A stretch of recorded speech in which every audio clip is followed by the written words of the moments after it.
دغه ځای و چې پرون څلورو ځوانانو انسانانو خپل ژوند په کې له لاسه ورکړي. لامل یې څه و؟ کشنۍ مخ له ورغلی او کشنۍ نکې موټر بیا کابو شو، کشنۍ هم په ووتلو موټر سیده راغلی په دا ځای کې وموښتې. د دې ترڅنګ د دغه سیمې اوسېدونکي او په خاصه توګه بیا د دغه شورم مالک دی د دغه اکسیډنټونو د ټکرونو لامل دا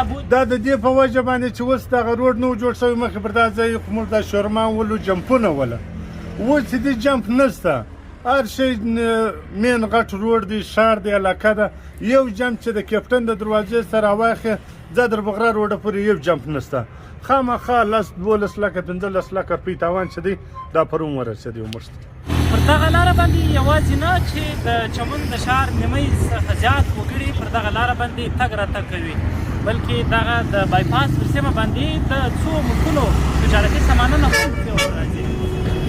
د دې ترڅنګ پر دغه لاره باندې د چمن او د کراچۍ ترمنځ لوی لوی کوچونه چې مازدیګر او سهار وختي ځي او راځي هم پر لارې هم دغه ده چې ډېری کوڅې پر دغه لارو باندې راوتلي دي او ډېر زیات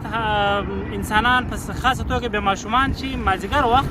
له مکتبونو، سکولونو، مدرسو څخه راځي پر دغه روډ باندې تېرېږي. د دوی زیات د ټکرونو وخت او لامل هم دغه وخت یا سهار وختي او یا مازدیګر وي. نو دا زیات